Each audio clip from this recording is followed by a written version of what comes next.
person. So we can divide the two group of person.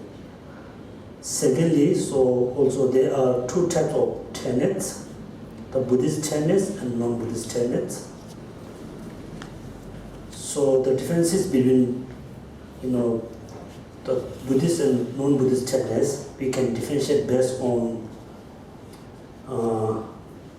accept the four sins. The person who accepts or who accepted four sins, then we can call the person is Buddhist tenets.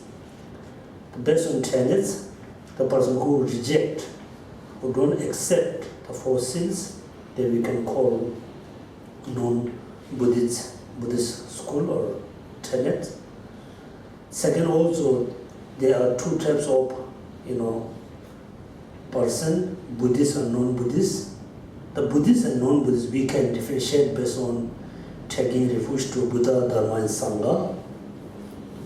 So the person who takes refuge to Buddha, Dharma and Sangha, and we can call the person is Buddhist. The person who don't accept three jewels, they accept only, they always take refuge to the only God, and then we can call non-Buddhist. And also we can differentiate between Buddhist and non-Buddhist based on view, teacher, and teaching. So among the three, I think the view is more important. The person who accepts, selflessness, we can call Buddhist. And the people or the person who don't accept, don't claim the selflessness, things that exist kind of inherently, not I think things that exist as a permanent unity and independent, right? And we can call the person is non-Buddhist. Then in the tenets we have two, right? Buddhist and non-Buddhist tenets. Among the Buddhist tenets we have only 4 schools, only 4 tenets. There's not more than 4. There are no 5th schools, no 5th tenets, as well as there are 3 parts, no more than 3 parts. We don't have 4 parts. So what are the 4 schools? What are the 4 schools? Vaibhashika, Swatantarika, and Chittamantra, and middle Madhyamaka school. So what are the 3 parts? 3 parts. Will 3 parts. Hearer, solitary realizer, and Bodhisattvas, vehicle or Bodhisattva parts. So we know this.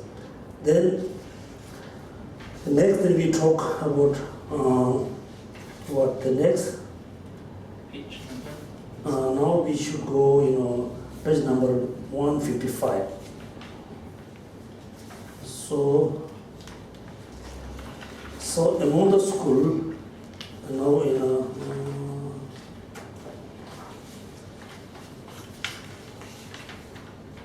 so then we just left, the non-Buddhist school, and we start with the Buddhist school. And okay, this is page number 171. So we, at the Buddha time, the Buddha gave 3 wheels of Dharma, 3 wheels of doctrines or teaching. The first one, teaching of Four Noble Truths. The second one, teaching of characterlessness, right? Also you can call the teaching of Four Noble Truths, teaching of Prajaparamita, teaching of differentiation, right? So it doesn't mean Buddha gave only teaching 3 times. No, so popularly, the first time he gave the teaching about Four Noble Truths. The Four Noble Truths is the basis or the foundation of the Buddha teaching, also Buddhism. The second, and he talk more about, the nature of all phenomena. Then he give a teaching about emptiness, that we call teaching of the characterlessness, or teaching of Prajaparamita. And when he gave a teaching about the emptiness, then he talked about everything, lack of inherent existence, lack of, unindependent, everything is, empty of inherent existence. Then, look at the first time he gave a teaching about things are exist inherently. The second time he gave a teaching about things are not exist inherently, and you can see there's a little bit contradiction. Then somebody asked, somebody questioned the Buddha, then he differentiate what does mean that. But then third time he gave a teaching about, differentiation. Then we have four schools.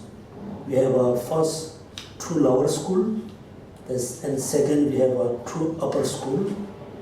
The first lower school follow based on the Four Noble Truths, teaching of Four Noble Truths, and the Madhyamaka school follow teaching of the characterlessness teaching or Prajaparamita teaching, and Chittamantra school follow the teaching of differentiation.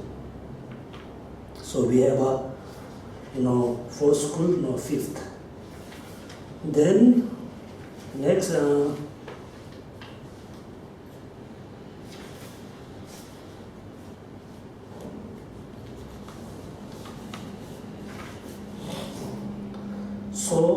what are the four seals? All compounded phenomena are impermanent. There are no exception. All compounded phenomena are impermanent in group, ourselves. First, the second, all contaminated things are miserable. All contaminated things are, dissatisfaction. So when we say the contaminated, we have to think two different ways. We have to think two different ways. All the negative emotions, thoughts are also contaminated by ignorance. And also the object, the table, the chair, and the house, they are also, we can name contaminated phenomena, because when we observe, when we look at this kind of object, certainly we have most time we have a negative thoughts arising.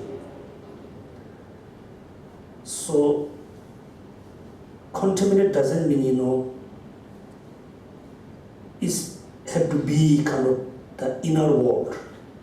We can call the table is contaminated phenomena, because when we focus, when we look at the table, certainly we have a emotion, negative emotion. You can have a desire, you can have an attachment, you can have a hatred. Number third, all phenomena are selflessness. So permanent or impermanent, no exception, all phenomena are, selflessness. Nothing we can find from the object side. Nothing can be found only from the subject side. The number 4, nirvana is peace. So also I ask one question, what is the differences between nirvana and cessation? Usually I think nirvana yes, nirvana and cessation is a equivalent. Cessation means, you cease the negative thoughts, you cease the ignorance, you cease the dukkha, that we call cessation. Although nirvana is called, is the Sanskrit name. The term is Sanskrit nirva. Near narak, when they say narak is a suffering, not a problem. Narak also we have we can call hell and heaven, heaven and hell. The hell also they call narak. The nirvana is beyond the suffering, beyond the problems, beyond the nara, so nirvana. And Tibetan name this, we call cessation, we call go then. Go means,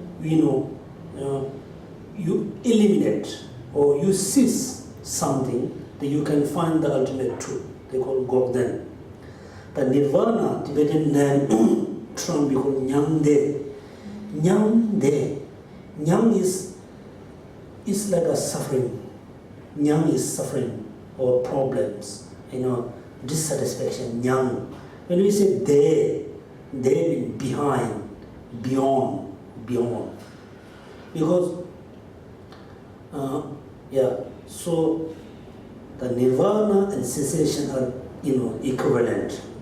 But among the four school, somebody said the nirvana is compounded phenomena.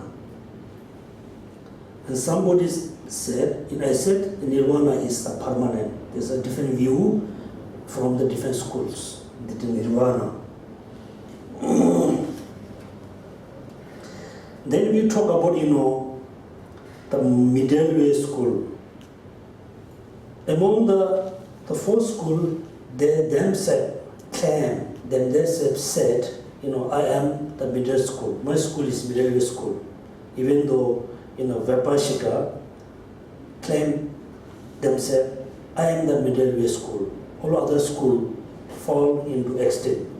Then we have two extreme, right? The permanent and annihilation extreme. So each school claim themselves, my school is the middle way, rest of the school fall into extreme. From the consequence school, from the consequence school point of view, that all school fall into extreme. So each school has their own extreme, how to avoid the extreme. So what is the two extreme? What are the two extreme of the Vipashika school? What are the two extreme? What's the permanent?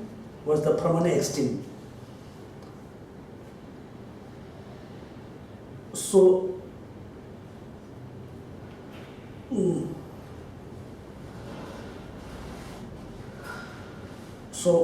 when the effect produces, the cause must be ceased. That means when the cause produce the effect, if the cause does not exist, then the cause is permanent.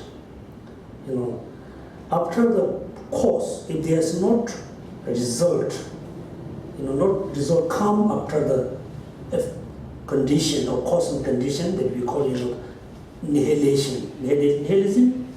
Nihilism. So when we say avoid the extreme, so your mind have to be look at the object in the right way. So it's not really really deep view.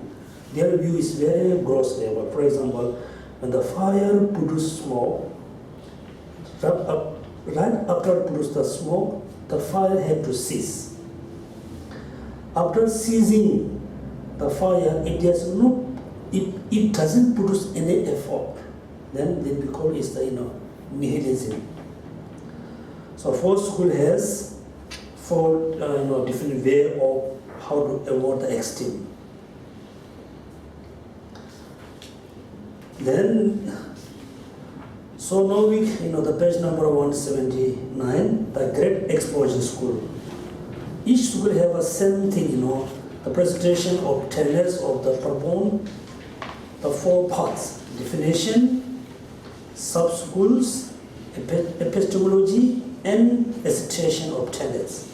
It's the same, all school has a kind of the four. First is definition, the sub-school, epistemology, and recitation. So what is the definition of a proponent of the Great Explosion School? Explosion, that means is a person propounding, mean the person, the based on the propounding, based on the propounding, if they accept what they don't accept, self cognizer, right? Self cognizer, they accept what, things are exist, does not accept self cognizing consciousness, and who accept external object as being truly established. So here, external object as being truly established mean, of course internal also, established as a truly established. Is the meaning of, truly established meaning, look, we can say this is table. Any kind of people can tell, except this is table. This is not the, chair. This is chair, it's not the table. It's accept everybody, everywhere. It generally, they say, truly established, yeah, this is this.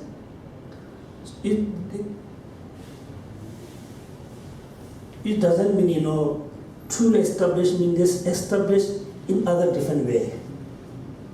This is table, this is chair, this is house, this is light. This light is light, chair is chair, table is table. They call things are established, truly established. So this is definition. The next, how many, sub-school or branches of the, proponent of great exposition. There are 3, right? What are they? Kashmiris and Aprantakas and Magadhas. 3 are the most popular and I think most well-known, great exposition school.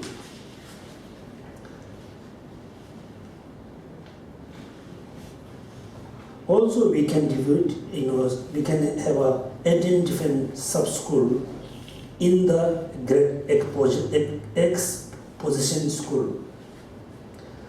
So the definition. The second, the epistemology. Why we call that person is, great exposition, like a school, right? This is the reason for calling the, Master Vasmitra. In particular, they found, Master Vasmitra because he is the, great exposition. Because, so he followed the great detailed exposition text. As we name, great exposition. Second, also we can call him as a, great exposition school, right? Because he performed the 3 times past, present, future are, particular substantial entity. So this is very unique view in like the first 2 schools accept the 3 terms are substantial entity. The past, the future, and present are substantially entity. So we can understand, now today is kind of substantial entity. Yesterday has gone, yesterday has gone, no more exists today. So tomorrow haven't reached, haven't come. So how we can think yesterday was past, it haven't exist now, how we can call yesterday was substantially entity? How yesterday exists today? How today will exist tomorrow? So difficult. But their view, is very easy. For example, before we make a dough, before the dough there was a flour. It's just flour. After you put water, mix everything, there's no more flour. It's changed as a dough. That means the flour exists now because now it is dough. They said it's dough. So after the dough, if somebody make a bread, they say, look at the previous dough exists now because now it is a bread. Right? The flour change as a dough, the dough change as a bread. That means they say, the flour exists now because now it is a dough. After that, then this will exist next because after that, the dough is a bread. That means, that moment, the thing is dead.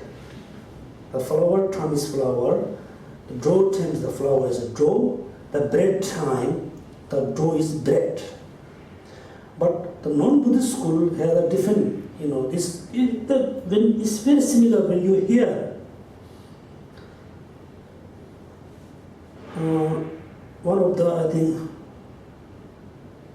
so we need to name, what is the name of one of the non-Buddhist school, Sankhya, I think Sankhya. They accept, look at, we have a very small mango, like a seed, very small.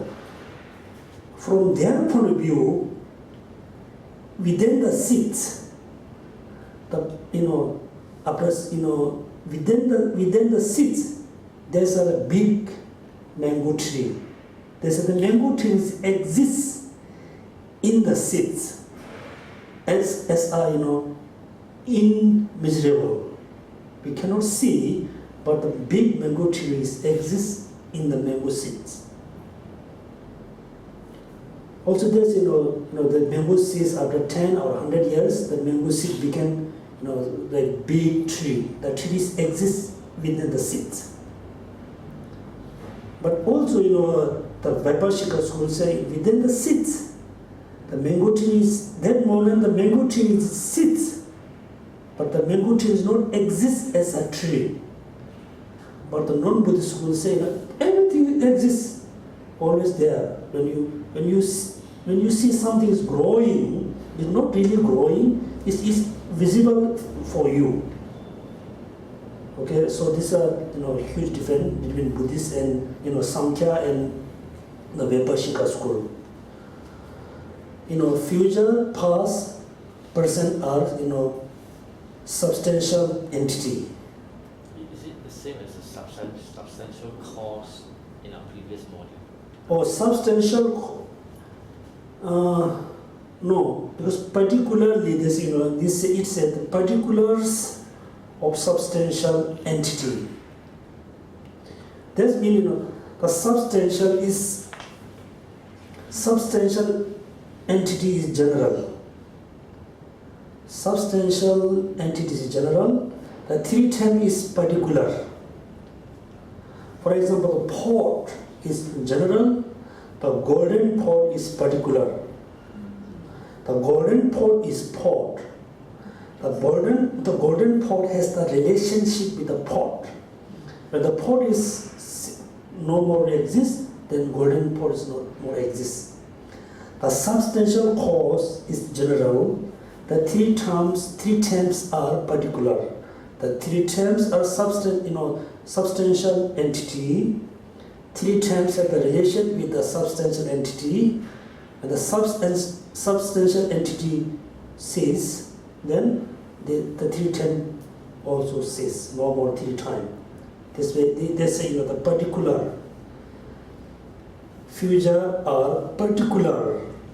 Particular of what? Particular of substantial entity.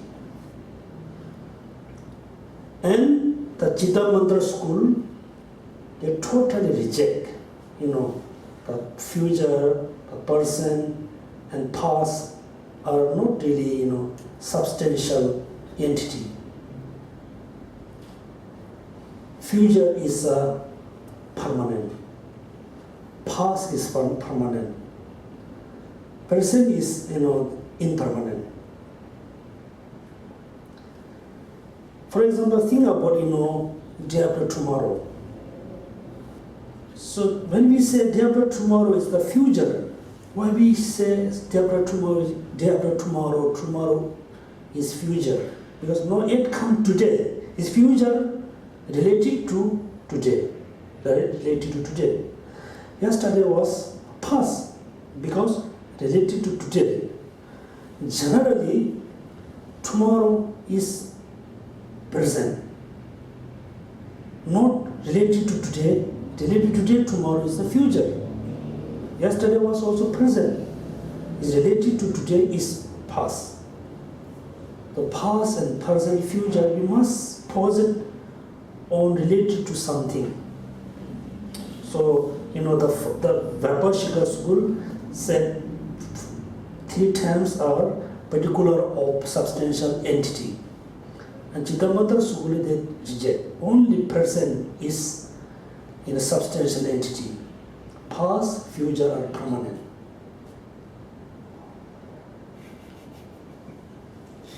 Related to today, yes. So I think you can see more in the Chittamatra school. So as epistemology, a station of Tenet is very easy because we already learned when we study about the collective topic. As a station of Tenet, this section has 3 parts. There is a station on the basis, part, and fruit. Each school, when they have a hesitation of tenets, they always mention the basis, parts, and fruit. This is a very unique kind of, the way of saying in Buddhist. Because if there is a basis, you can grow something, you can build something. After you grow, you build something, then you can have a enjoy with them. Without basis, then nothing can be grown, nothing can be built. If you have nothing grown, nothing be built, then you cannot have a kind of enjoyment. So, in order to know, parts, in order to know particular parts, then first you have to know the basis. First you know the basis, then you can understand the parts. When you understand the parts, then you can understand the fruit. For example, we believe in nirvana. We believe in samsara. So in order to understand nirvana, first you need to know the nature, the basis, the nature. Especially you need to know the nature of your mind. Then look at, we have a kind of 3 different types of minds. 3 different types of emotion. One is very negative, some is very positive, some are very neutral. Then you have to think, some are positive, some are negative. Are they coexist same level? Then you can say no. Yes, they can coexist, but not same level. Then you can understand, yes, they totally, oppose each other. They're totally against each other. Then you can say, the positive emotion going, increasing, the negative emotion decreasing. That's why you have to know in the basis. Then parts. If you don't really understand the parts, if you don't really understand how I can achieve through something, then you don't understand the parts. You mean path? Road. Road. Yeah, path or parts. 5 parts and path. And the fruit. Here, the fruit refers to the nirvana. Here, fruit is referred to the Buddhahood. So basis and path and fruit. So, this station has a true. So, when we talk about the basis has 2 parts. 2 parts. A station regarding object and a station regarding object, the object and subject. An object, then a situation regarding object. This system in here like a Bhashika system accept that all object of knowledge, we learn all object of knowledge, existent phenomena, they are equivalent. All object of knowledge are included within the 5 bases, 5 basic categories. Also we learn, all object of knowledge are included within the 2 basis category, permanent and impermanent. We learn when we talk about the collective topic. Here, there are different way, but the meaning is same, All object of knowledge are included within 5 basic categories. Appearance, forms, man minds accompanying mental factors and composition factors. Then non-associative, I think this is a appearance, form, then mind accompanying mental factors, then compositional factors. Are there 5, right? First is one. Appearance first. Second is form. No, appearing form. Appearing form is the first one. Yeah, appearing form. Main minds. Mind. Accompanying mental Mental factor. factor. Third. Number 3. Factors not associated with either minds or mental factors. And Uncomponent phenomena. Yeah, that's right. In appearance, form, there's been the all form in external or internal form include it.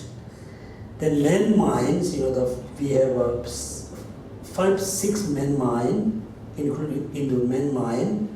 Then we have a 21 or 22nd mental factor, all of them include into mental factor.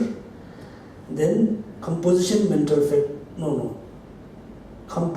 compositional factor, that's mean the all human being, all the person include, Buddha Shakyamuni, we include into compositional factor.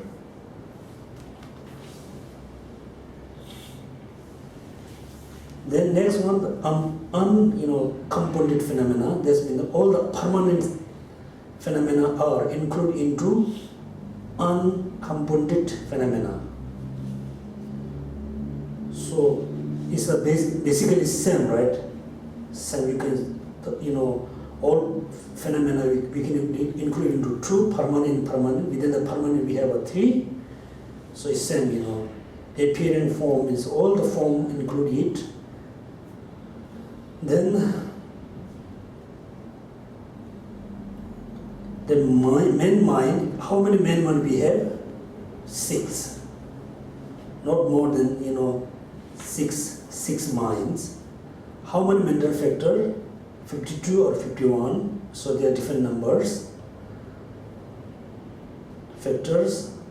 And compositional factor, this means the non-associated human being, sentient beings, impermanence, times, they are included into, compositional factor. The last one in uncompounded phenomena, all the permanent phenomena include it. So there are 5 basic categories. Then we can just, then there's a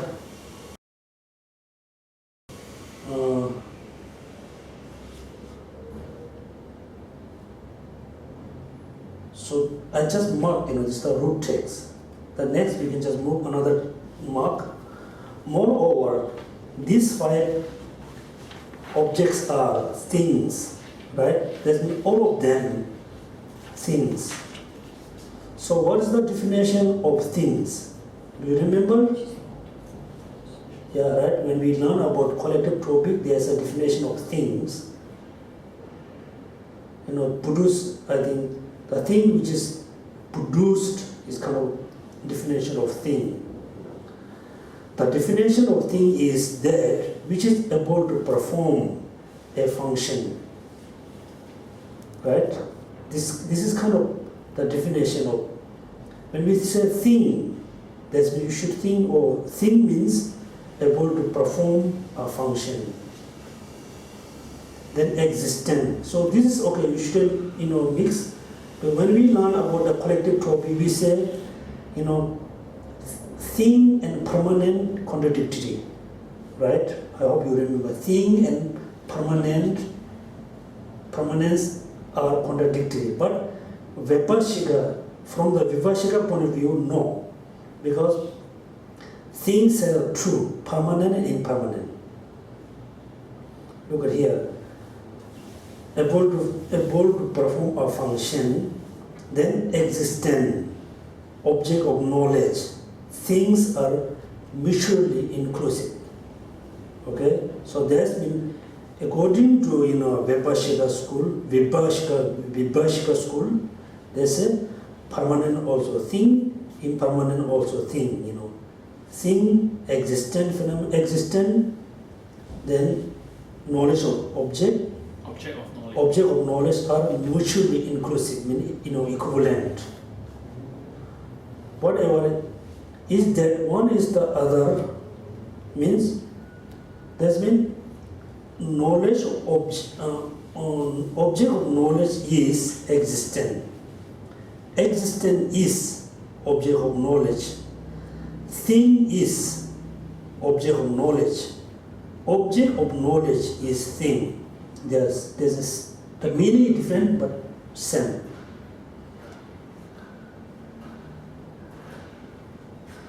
There's whatever is that one in this other. Then uncompounded phenomena are considered to be permanent things. Forms, consciousnesses, and non-associated compositional factor are impermanent things. So that's why generally that's why we have a kind of little debate. The space is permanent or impermanent. When we learn about collective orbit, I said to you, space is permanent and not impermanent, is same. But according to this school, the space is permanent as well as space is thing. Why space is thing? Because space able to perform a function. Because there's an empty space, therefore that object can move here and there. That's why they said, space is thing. Thing doesn't mean, like a table, pen, and pencil. Able to performing function, this is a definition of thing. So we have two different things, permanent thing and impermanent thing. Form, consciousness, non-associated compositional factor are permanent thing.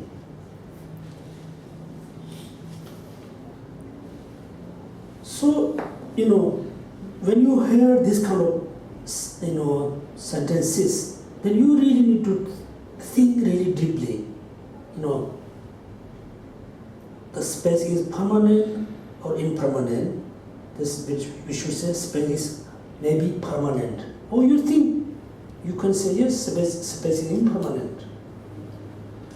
When you say space is permanent, you must need good reasoning. You must need good logic.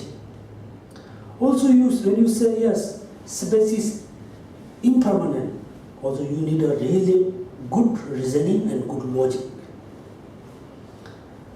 So according to the Vipashika school, there's a space is permanent as well as a thing, because space is able to perform a function.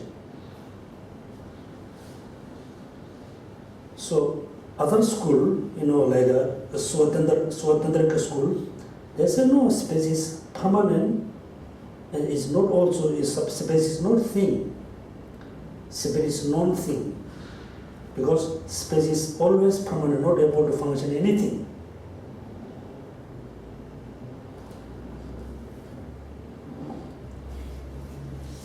So yeah, 5 are thing, as well as thing have a true permanent thing and non-permanent things. So this, look at this is very unique view. 3 terms are substantial entity. Everything, all phenomena exist, truly established, and all phenomena divide into 2, permanent and impermanent. And a thing divide into 2, permanent thing and impermanent thing. So this is very unique view of the Vaibhashika school. So this is kind of the basis, situation of basis. Within the basis, there are object and subject. Object, basically divided into 5. All 5 are thing, because thing have a true, permanent and impermanent things. So what is the definition of thing? That which is able to perform a function. Also, look at selflessness. Also,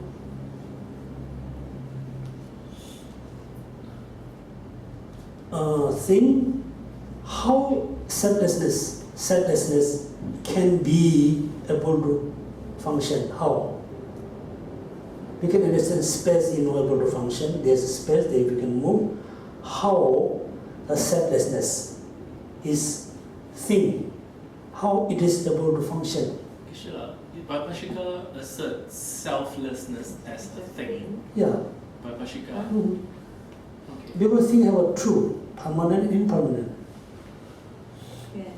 Because there's nothing, there's nothing which is not included into permanent thing and impermanent thing. So all phenomena. So in Phenomena. Vaibhashika school, all phenomena Are included thing. into things. Or permanent thing or impermanent thing. Right. So selflessness is a phenomena. Yeah. So as well as a thing. Which is why it is as well as a thing. And so we need to posit selflessness. Is Why? it permanent or impermanent? Yeah. First of all, we need to establish why selflessness is a thing. Thing. Because it is a object of knowledge. Why it is necessary? So why it is necessary to be thing? Something is object of knowledge.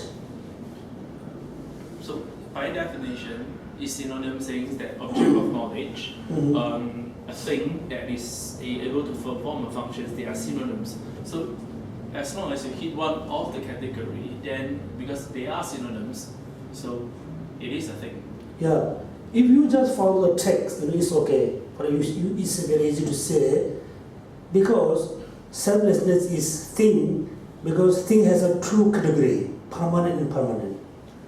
Because there's a definition, but in the reality level, you need to think by yourself. You need to investigate. Yeah. Everybody needs to investigate It's why you posit selflessness as things in terms of did it perform a function? No. According to the Vaibhashika school. Right. Because I think last time Geshe taught the collective topic, he said that selflessness is one of the permanent phenomena. Yeah. Because it's always there whenever there is a thing. Yeah. Selflessness is permanent. If something be selflessness, not necessarily permanent. This table is selflessness, but the table is not permanent. Then generally, existent in a phenomena permanent. Something be existent phenomena, not necessarily permanent. Now we need to just give an idea, how why selflessness is thing, why it is able to perform a function. How? I thought because it is exists in all impermanent phenomena, this selflessness exists as a permanent phenomena in all impermanent things. Sorry again. Because I say okay. things are impermanent. Is selflessness is is a thing? You can say yes. Why selflessness is a thing? Because it is able to perform a function. How selflessness is able to perform a function? Able to function, you have to do something. Because of the selflessness, things exist. Hmm? Things exist selflessly. Things exist selflessness.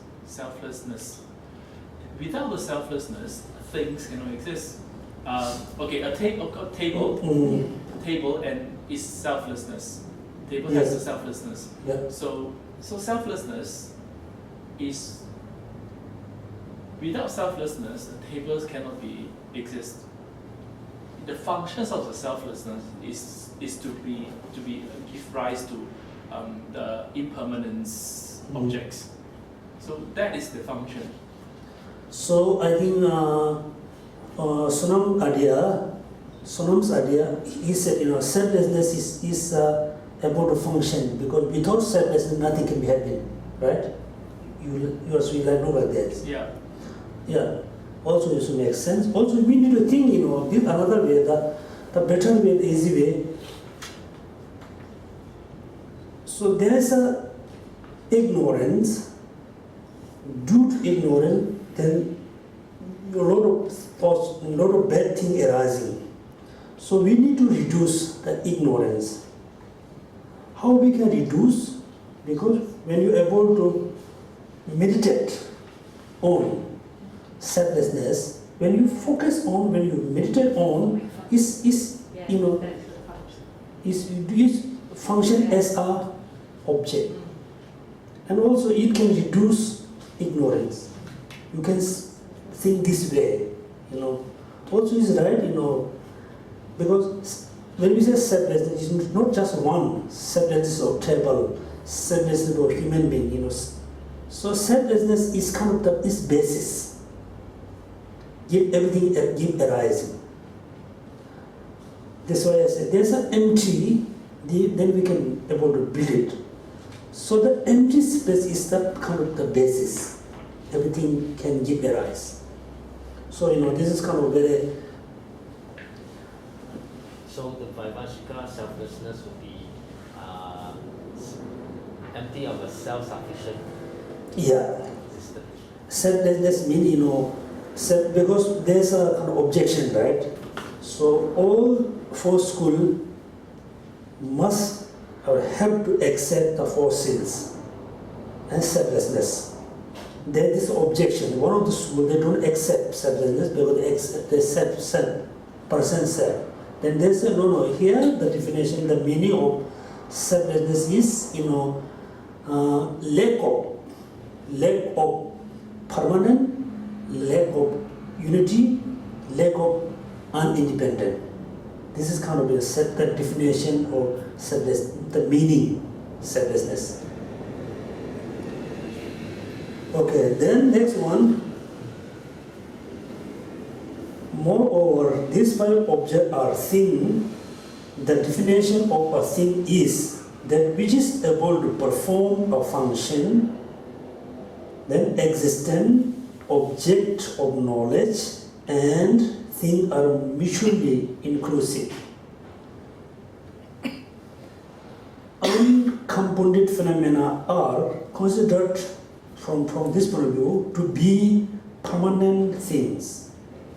Forms, consciousnesses, and non-associated composition factor are neither form or nor consciousness are considered to be impermanent things. Then all things are necessarily, I just follow the text and the mark, like right? Yeah. All things are necessarily, substantially established. This doesn't matter permanent or impermanent. Doesn't matter. All things are necessarily, substantially established, but they are not necessarily substantially existent. Very confusion, right? All things are necessarily substantially established, but they are not necessarily substantially existent.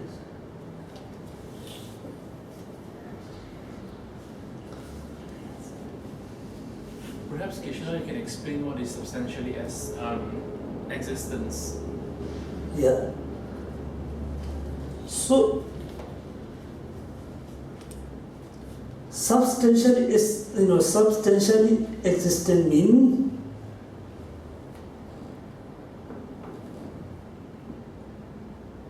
they have to be exist.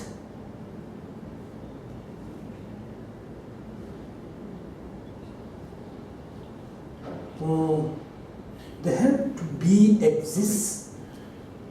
It's just some wild idea.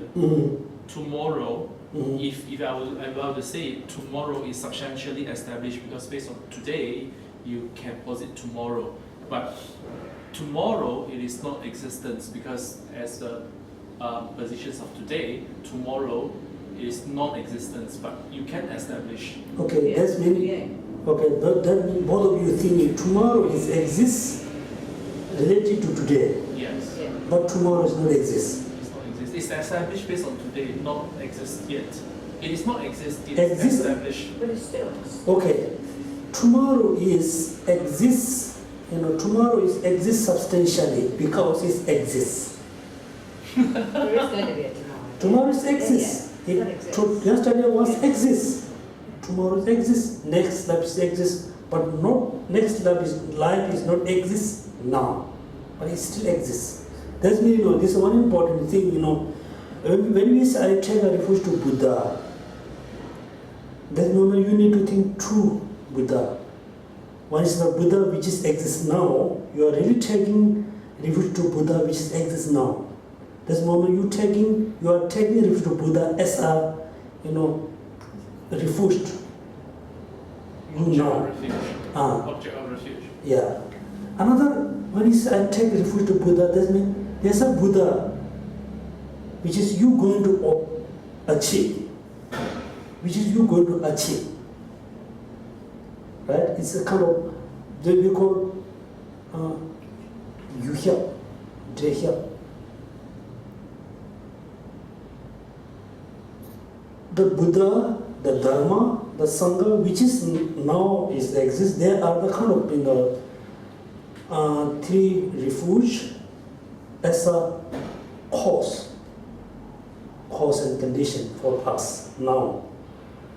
There's another Buddha, Dharma, Sangha, which is kind of the result of by yourself, which is result of you have your own Buddha. Your own, how we can say, think about now we are very beginner of the practitioner. After you practice for a few months or few years, the one day when you're going to see the selflessness is directly, then you are become kind of arha, right? That moment you are a sangha. You are sangha. That means that moment you are reached as a sangha level. It exists but not exists now. When you reach as a arha kind of the ground level, the mind which is able to see the selflessness as a directly, then we can call the mind is the dharma. The mind which is able to see selflessness directly, then the mind is we call dharma. Dharma is not referred to the text, no teaching. Real Dharma is the kind of, the true truth. Then Buddha. So after you practice for many years or many lifetime, the finally when you achieve nirvana, then we call this the nirvana is the Buddha. So we have 3 jewels which is always with you now. There's another 3 jewels which is not with you. It exists as a achievement for you. So I don't know how we can. That's the kind of the equivalent of the future, isn't it? Yeah, future. That's the future. Future also you can take refuge to them.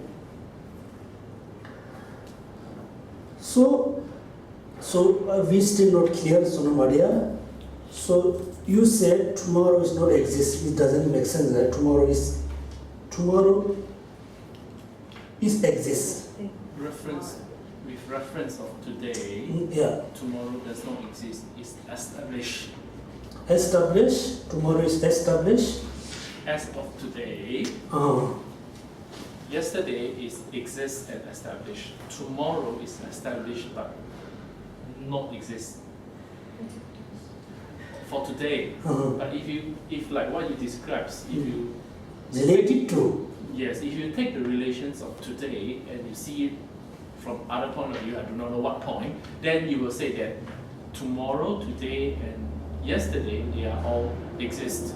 If you do not use a specific point, but as of today, if you are only looking from this, you can establish based on yesterday and today. You can establish that tomorrow. You can establish tomorrow, but it's yet to exist because only today you have not reached tomorrow. So that is the idea of the way that I understand. How can a things be established but not exist? Substantially established. Yes, but not substantially exist. The sentence here, the little box bit in the middle, the last sentence says, rather to be substantially existent means, in accordance with the definition, that when the object is either broken physically or mentally divided into parts, the awareness of that object is not cancelled. So the word awareness, the fact that we're aware that tomorrow exists, even if it's not there now, we are aware that there is a tomorrow. Right, so that makes it Which makes it exist. Yeah, this is when you think tomorrow is exists established. Tomorrow is that means tomorrow is exists as well as tomorrow is established. With awareness. Established, substantially established. Yeah. Right. So tomorrow is substantially established, but not substantial existence, right? Yeah. So when we think about the definition of substantial existence, very easy, but so difficult to understand why tomorrow is established, substantially established. Why? All the all phenomena, substantially established, but all phenomena are not, substantially existent. For example, this table is substantially established, but not substantially existent. So next reason is easy because it's not established, not established. It's established. Substantially existent, because when you dismantle the table, then the mind is cancelled. No more mind which is able to see the table. It's very easy. The first one is difficult. So whatever you have to keep your mind, according to this school, all phenomena, permanent or impermanent or big or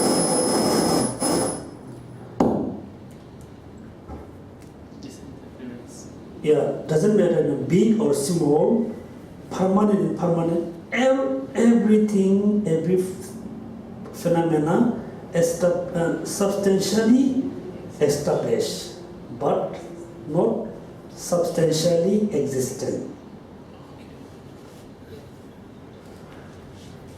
Okay, so Geshe, Vaibhashika's school says substantially existence is the true existence. That is kind of equivalent, substantially So is that I'm seeking your confirmation. Vaibhashika school sees that all things is not substantially existence, which is the battery is new, so it is not because of the battery. I think it's the interference. Is it right? Okay, can you repeat again? Vaibhashika schools claim that all things are not substantially existence. They are Substantially established. So Yeah. that is the selflessness of things. No, That is the, it got nothing to do with selflessness. nothing to do, you know. So, substantially existence are synonyms with objectively existence, Truly established. Independence, absolute. They are synonyms. Yeah. These terms in Vaibhashika, when we say is truly existence, we also meant that is intrinsic Yeah. existence. It is also means that it is independent. It is also meant that it is objectively exist. For Vaibhashika school, all these terms they are equivalent.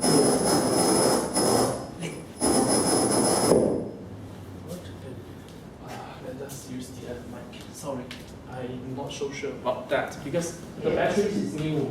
The summary says substantially existent and substantially established are not equivalent. Yeah. Yeah.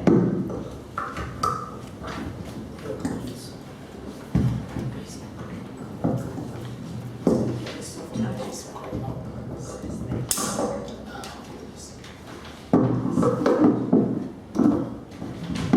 everybody says they are equivalent. Yeah.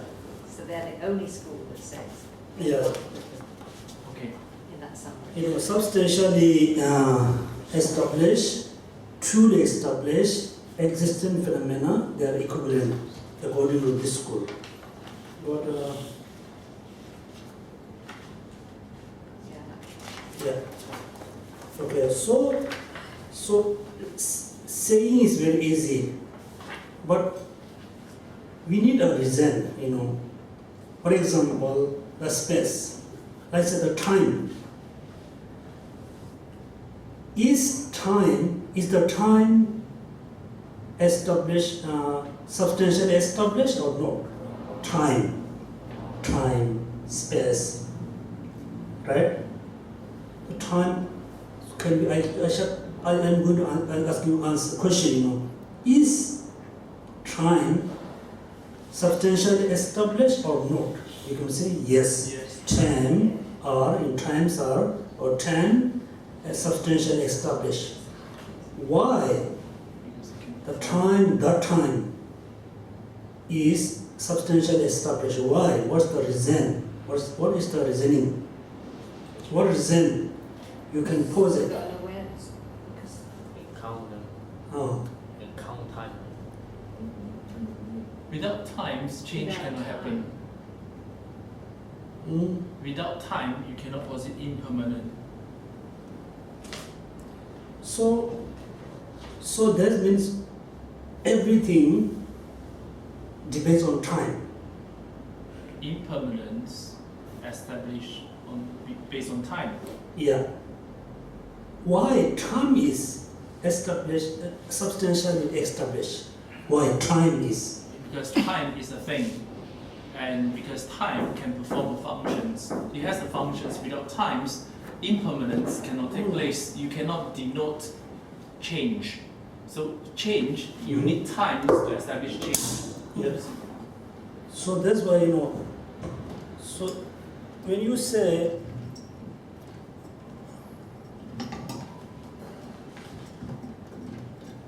so that's why we need to know the, you know, we need kind of,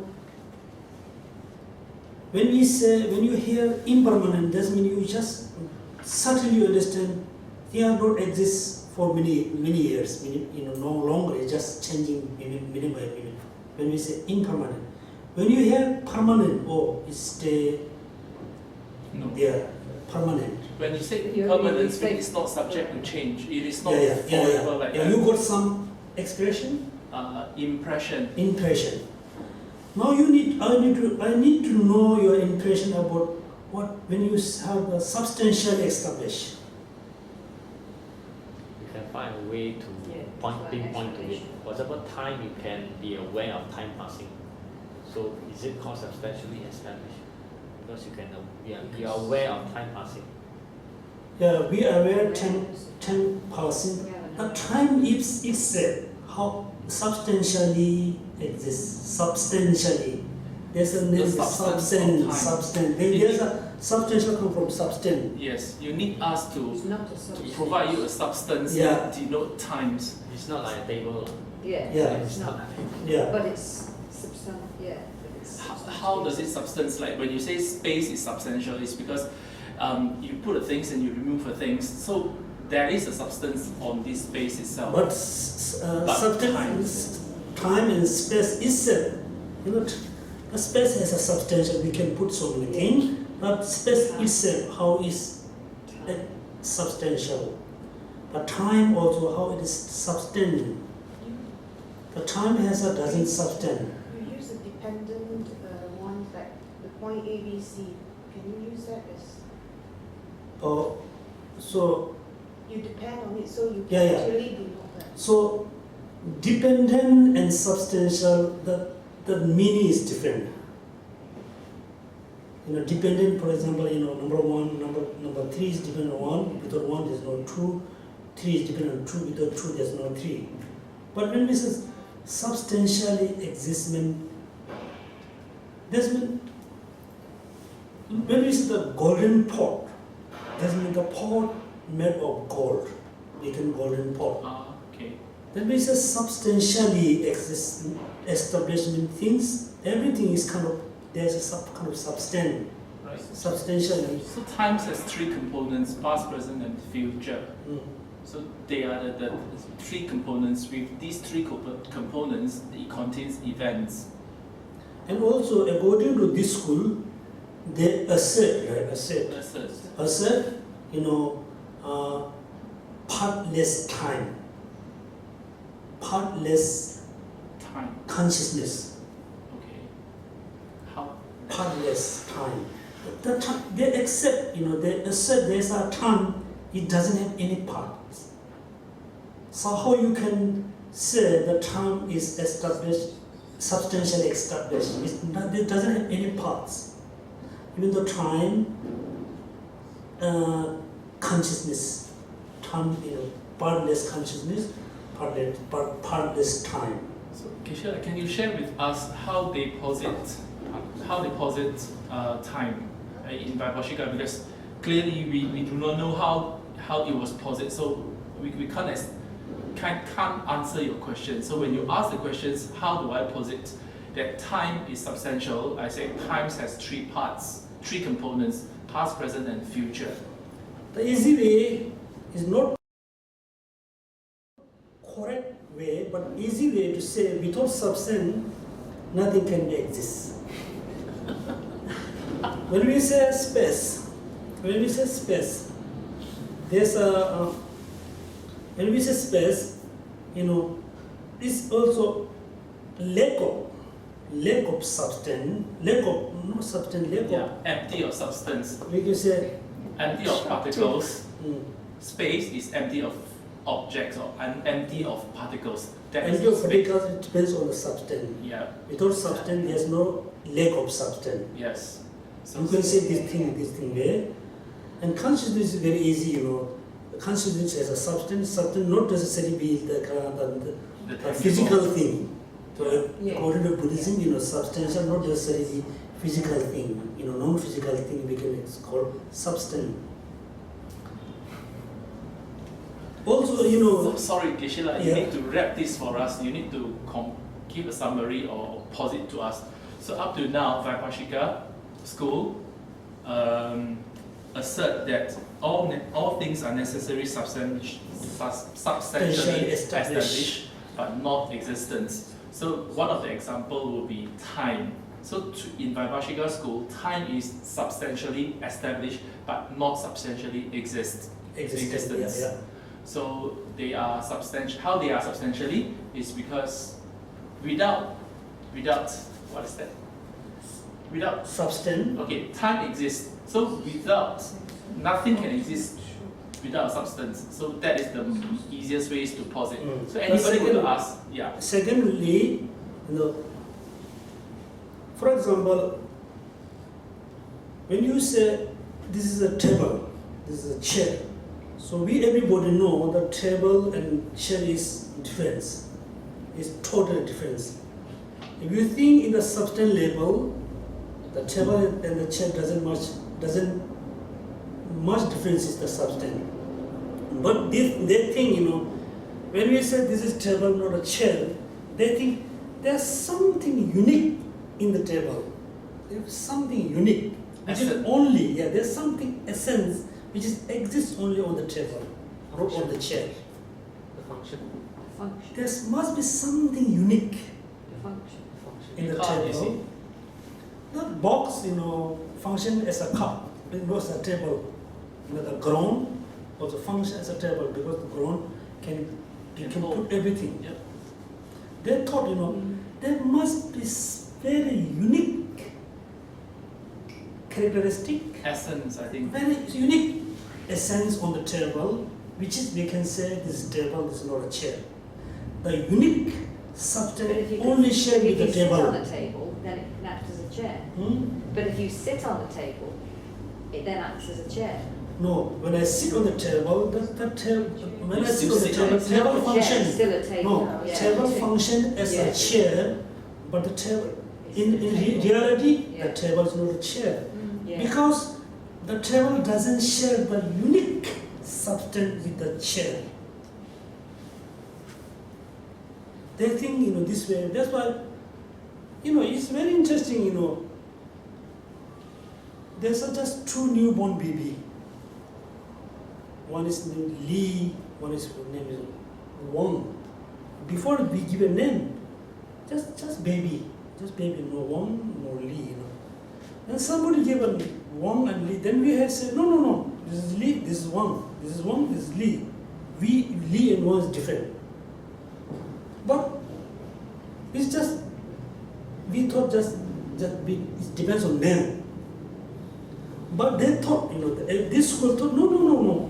There must be something unique, which we can call Wong, which we can call Lee, not a Wong. They thought, if you try to find where's the chair, they thought you can find something from the chair, from the table. There's a substantial, there's a very unique substance. Each phenomena has a unique substance that they call substantially exist. Otherwise, they thought there's no differences between chair and table.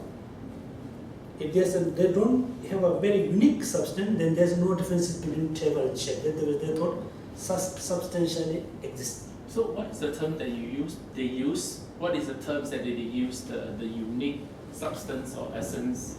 What do they call this?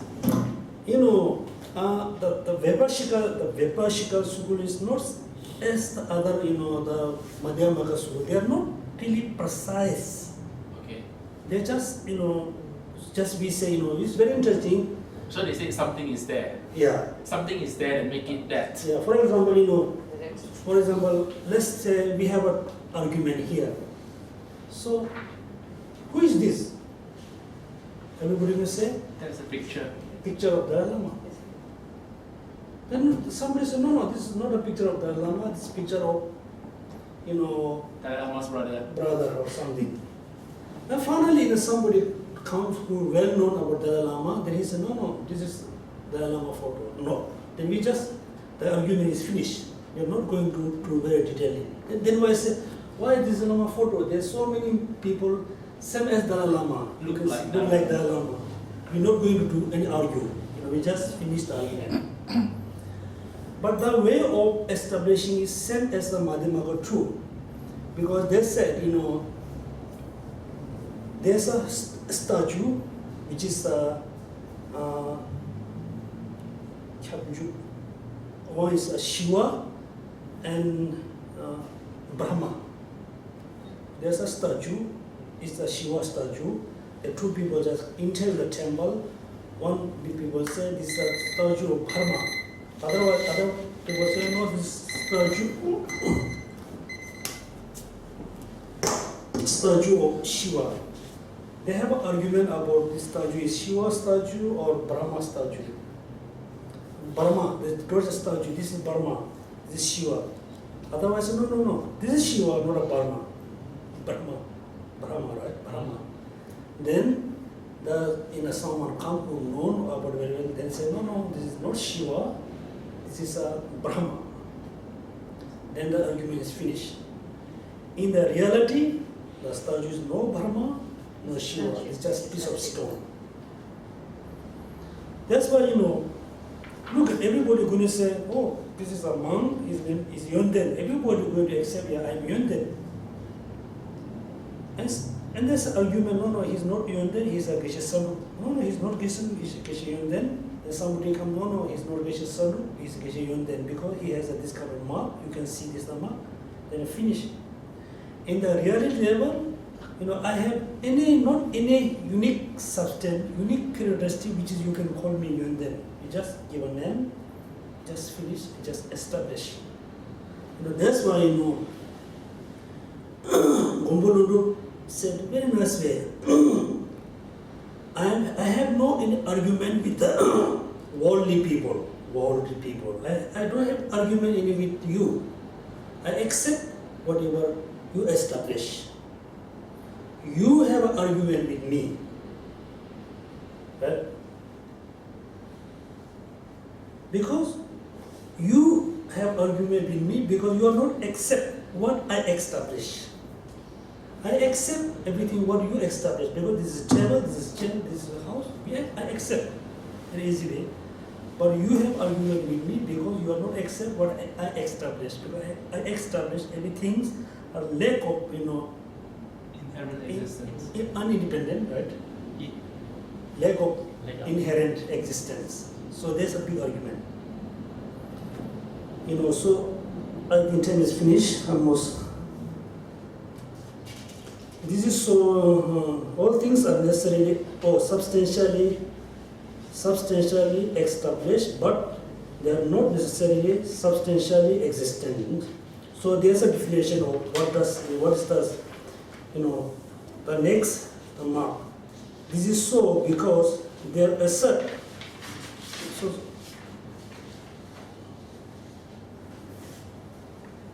it continues. I think I will mark it the wrong way. It is clearly that this something is substantially existent. This does not, necessity that it is substant. Since impermanent, I think we have to jump. This is so because they assert the ultimate truth and the substantial existence are mutually inclusive. That's why all schools establish two truth, right? Ultimate truth and conventional truth. The ultimate truth and a substantially existent are the mutually inclusive.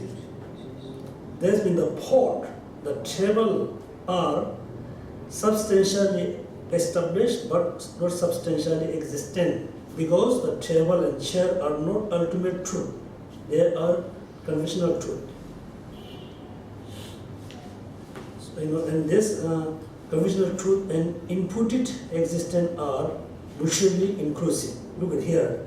Ultimate truth, substantially existent are mutually inclusive, and conventional truth, imputed existence are mutually inclusive. So, within the impermanence, we can have a two category. Some impermanent phenomena can be, substantially existent, some are not. Some impermanent phenomena can be, conventional truth but not substantially existent. So I think there's an example. There are division of object into two truth.